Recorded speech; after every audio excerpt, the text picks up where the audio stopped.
everyone, welcome back. It's Mo aka Swedish Whiskey Girl. Today I'm here with quite an interesting whiskey. This is called the Firkin Rare. You'll find it at topwhiskies.com. I think it goes for £69. And this range, I think, at the moment has 4 different whiskies that have been matured in single casks that are custom made. And I think all the casks have 2 different types of oak staves, so both European and American oak in those. This one here was distilled at Aultmore distillery up in Keith in 2010. Let's have a look. It's bottled at 48.9%. I don't think it's chill filtered. It's bottle number 231 out of 273, I think. And it's been in Tawny port. So yeah, very interesting. Thanks for sending me this bottle. I am very curious. And port, I mean, port is so lovely on its own that you'd think it'd be good in a whiskey as well. So we're gonna have a little nose. Ooh, quite a big nose, I would say.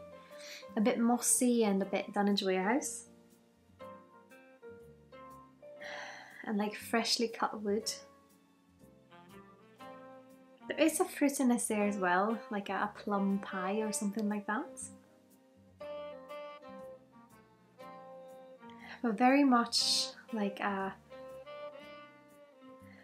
stroll outside when it's fairly cold, but also when everything's a bit wet, so maybe after a rainfall. But there's definitely like a sweet fruitiness in there. Almost like red berry notes.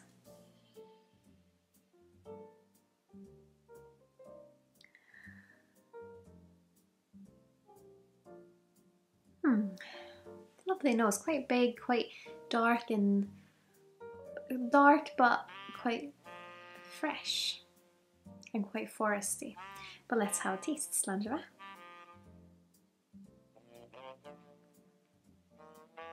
Oh, quite dense straight away.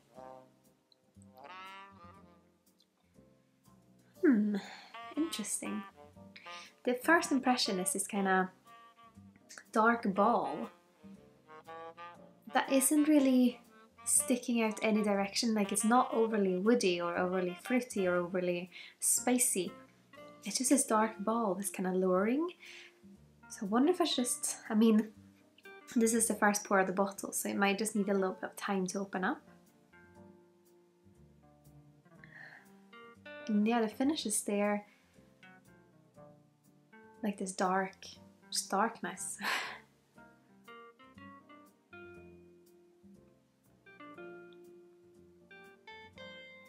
The mouth feels quite thick. Now I'm getting more of the woodiness coming through. But it's like it comes in waves. So like the woodiness comes through, and then on the way back you get a little bit of fruit and then a little bit of spice. But the woodiness isn't, I thought the wood would maybe be bigger than it is. And don't get me wrong, it's still there, you can still taste it, but it's, yeah, it's not overly dry, which is interesting.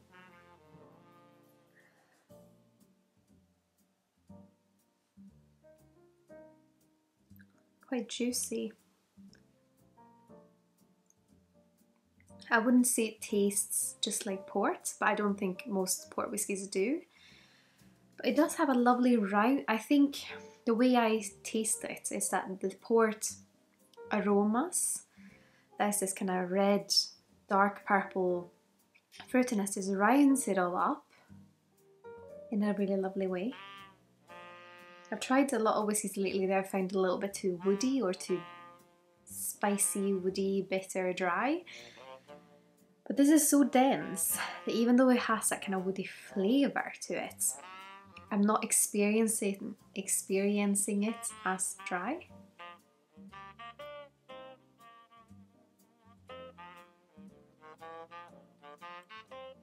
And there's something in the middle of it. I can't really pinpoint. I do get a little bit of a cinnamon spice coming through. And I am gonna grab my little water jug, because even though it says that, what did I say, 48.9, I'm going to add a little bit of water just to see what happens. You can really see that water mixing in there.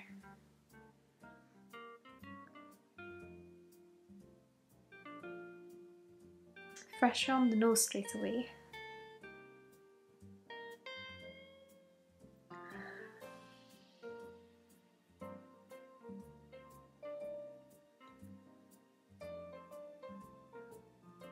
Yeah, like fresher fruits, almost a tiny touch of like a tropical fruits.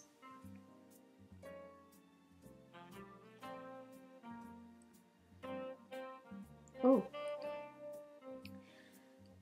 that opened up a lot of the fruitiness on the palate in a very pleasant way.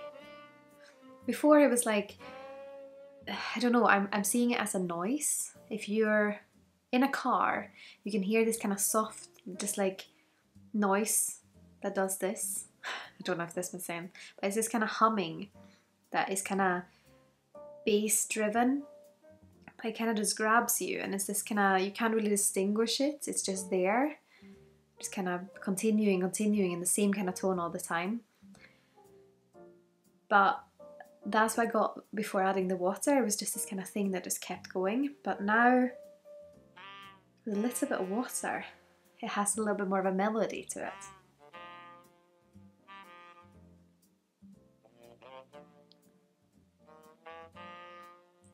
For me, I think I prefer it with the water. It's just a little bit more exciting. It's like, yeah, you just upped the plums and the apples, and things just kind of start jumping out at you, which is really lovely. It's I don't have that many port whiskies on my shelf, so this is a welcome addition. And yeah, it's a lovely one. I'm trying to think what kind of season I would drink this in.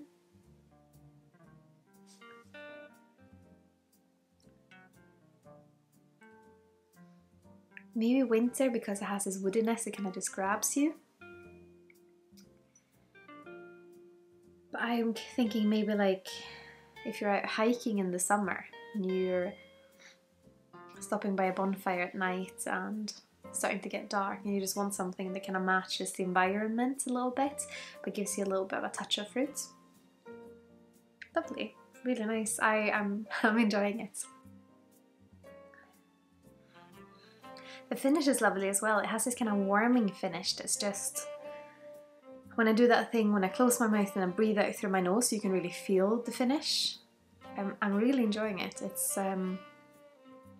very complex. I would say there's lots of layers to it that really came out with that drop of water. Interesting. I would of course love to hear your thoughts. Have you tried anything from the Firkin Whiskey Company? Have you tried this Aultmore that's been in a Tawny port cask, in their custom made Firkin casks? Or perhaps you tried another Aultmore that is your favourite. As always, I hope you have enjoyed this video, and if you have, feel free to leave a thumbs up and perhaps subscribe if you haven't already. It really helps the channel. And of course, a massive thank you to my wonderful supporters on Patreon. I'm really happy that I have you with me on my whiskey journey.